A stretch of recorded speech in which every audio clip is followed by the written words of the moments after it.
Assalamualaikum warahmatullahi wabarakatuh. Om Swastiastu, Namo Buddhaya, Budaya. Selamat malam, Pak. Rahayu, selamat malam.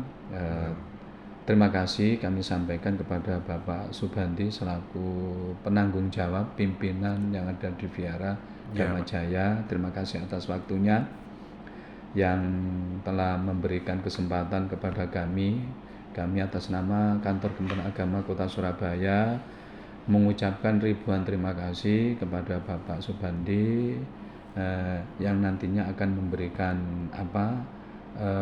tanggapan tambahan atau masukan-masukan yang nanti akan saya tanyakan, yang akan kami tanyakan.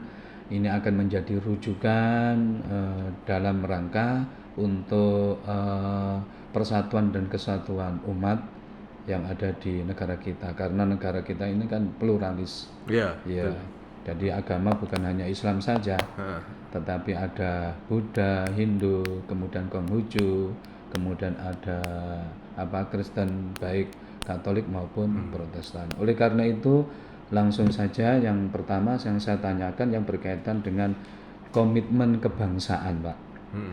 Bagaimana Bapak menjelaskan hubungan antara agama dan negara kepada masyarakat di lingkungan Bapak? Artinya yang ada di lingkungan agama Pak Subandi gitu, yang ada di sini. ya, yang pertama itu kan kita ngomong bahwa hubungan agama dan negara itu kan ada di dalam Pancasila itu ya. Betul, Terutama iya. sila pertama Iya, itu ya, betul, ketuhanan yang Maha Esa. Jadi kan semuanya mengakui ketuhanan yang Maha Esa itu ya. Jadi negara kita juga bukan negara agama, tapi juga tidak sepenuhnya sekuler juga tidak ya. Betul, nggih. Nah, kita kan negara kan ada pengakuan pada masing-masing agama itu. Ada 6 tadi yang Ada disebutkan 6, ya. nggih, betul. Islam, Kristen, Protestan, Katolik, Hindu, Buddha, Konghucu, Konghucu ya toh. Ya juga ini ada kewajiban pendidikan agama di masing-masing sekolah. Ya toh. Juga peran lembaga keagamaan dalam kebijakan sosial dan budaya itu Betul. kan untuk ngatur supaya bisa maju bareng. Betul, Gitu ya, nggih. Pak.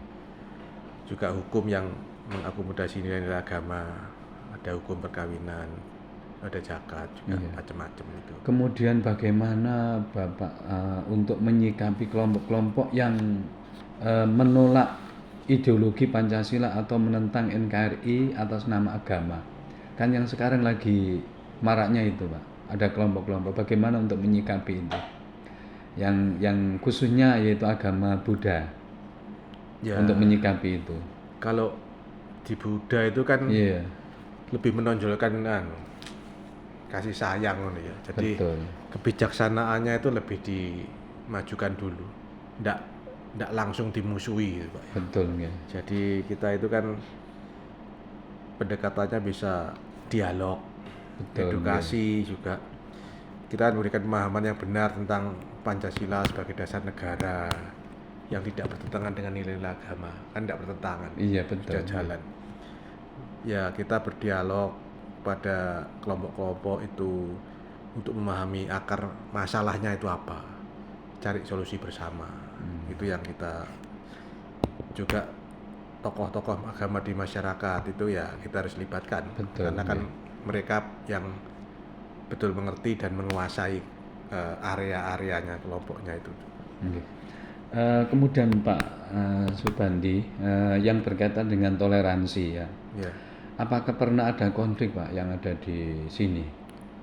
Konflik maksudnya? Konflik internal. Oh, Tidak kalau pernah, nggih? konflik ya enggak pernah, Tidak Pak. pernah konflik. Perbedaan pendapat itu bisa, tapi Iya. kan kita ini sing diutamakan itu tadi tuh. Iya. Bijaksanaan pendekatannya itu ya win-win solution gitu loh, Pak. Gitu. Nggak sampai Kemudian apakah ada konflik antara agama dengan masyarakat yang ada di sekitar kita? nggak ada. Tidak ada, nggih? Kondisi nggak ada. Kita Berarti kan selama ini aman-aman lancar, saja, oh. nggih. Berarti aman-aman Kita saja. bergabung dengan mereka, ada acara juga bersama. Kadang Kayak kemarin tuh kita adakan moderasi beragama, pawai budaya bersama, pawai itu ya. budayaan itu kan sama-sama. Terus Kemudian bagaimana Pak untuk mendorong masyarakat agar lebih terbuka dalam menerima perbedaan keyakinan itu dalam praktek agama? Untuk mendorong masyarakat agar terbuka dalam menerima perbedaan, Pak. Menurut Ya, Pak Subandi gimana? kita harus ini Pak, budaya lokal itu dan agama itu kan harus membaur. Gitu nggih. Iya, supaya bisa apa ya, bareng menyatu gitu. Menyatu. Itu yang utama. Terus untuk apa, kurang pendidikan itu ya penting. Betul nggih. Mungkin dengan cara-cara yang lain agar agama antara Islam kemudian agama Hindu, Buddha itu tidak ada perbedaan, yang diutamakan adalah kerukunan gitu. Iya. Gitu. Itu kan Nggih. bisa juga ada forum-forum FKUB atau forum-forum. Kalau kita kapan hari juga ada forum itu apa? IMP. Oh gitu ya. Indonesia Merayakan Perbedaan. Oh gitu. Pernah ada diskusi itu. Oh gitu ya. Jadi beberapa orang ya kita beda agama tapi kan diskusinya Betul. membangun Nggih. untuk kemajuan kita. Nggih. Kemudian yang berkaitan dengan anti kekerasan, Pak, yang sekarang kan lagi marak di mana? Di YouTube, kemudian di media sosial. Apa yang menurut Bapak menjadi faktor utama munculnya tindakan kekerasan atas nama agama? Jadi yang menjadi faktor utama munculnya kekerasan terhadap agama. Itu mungkin kurang, Pak. Kurang pemahaman. Kurang edukasi. Kurang memahami masalah moderasi itu memang mungkin mereka kurang memahami. Juga ada doktrin-doktrin tertentu, ideologi yang apa? Pokoknya lah, gitu. Pokoknya mesti diperbaiki. Betul, ya ini yang perlu ya memang ada faktor sosial politik yang mempengaruhi kelompok-kelompok tersebut itu. Ya kita harus apa ya, ditambahi pemahaman itu. Memberikan pemahaman. Nah, pemahaman itu melalui atau mungkin seminar atau pakai workshop atau mungkin pelatihan. Iya, bisa. Bisa gitu. Dialog yang itu tadi, seminar atau dialog forum-forum yang sama. Terus kalau kita acara bersama biasanya juga yang bisa meningkatkan itu kan kerjasama, misalnya kalau ada daerah lain yang ada bencana gangguan, kita bareng-bareng. Kemudian yang berkaitan dengan penerimaan terhadap tradisi budaya lokal, Pak. Bagaimana Bapak melihat hubungan antara budaya lokal dan ajaran agama di kehidupan masyarakat? Jadi bagaimana Bapak untuk melihat yang berkaitan dengan budaya lokal dan ajaran agama yang dari masyarakat? Apakah ada perbedaan itu menurut agama Bapak? Kalau budaya lokal itu justru tidak ada ya, kita malah sesuai kalau saya bilang. Kan orang-orang itu gotong royong apa itu kan ya wis memang budaya kita budayanya kita toh. Iya. Kita masih kecil belum ngerti beragama wis diajari itu. Oh gitu nggih. Iya, Pak.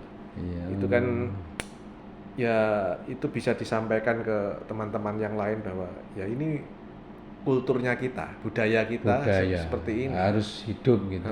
Kan sekarang kan lagi maraknya budaya lokal itu sudah hampir punah ya. Hampir hilang karena karena menganggap bahwasanya budaya itu seakan-akan bertentangan gitu loh. Seakan-akan bertentangan menurut mereka yang tidak paham dengan bagaimana budaya lokal kemudian dan bagaimana agama gitu.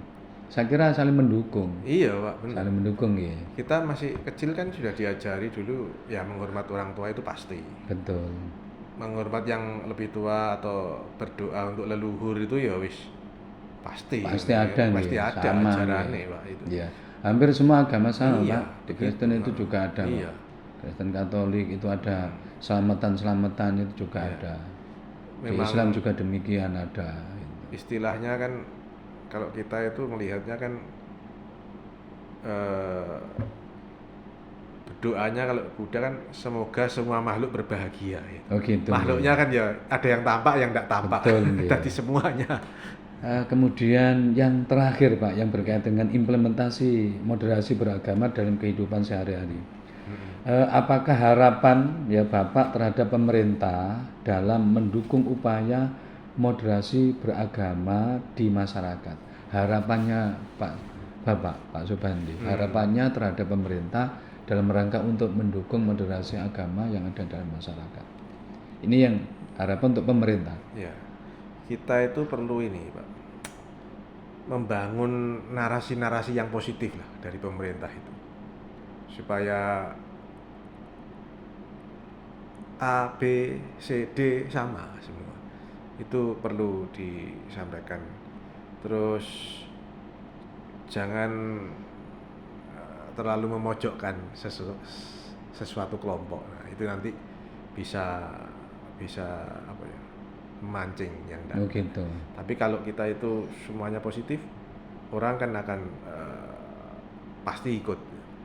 Juga perubahan secara instan kadang-kadang sulit, harus bertahap.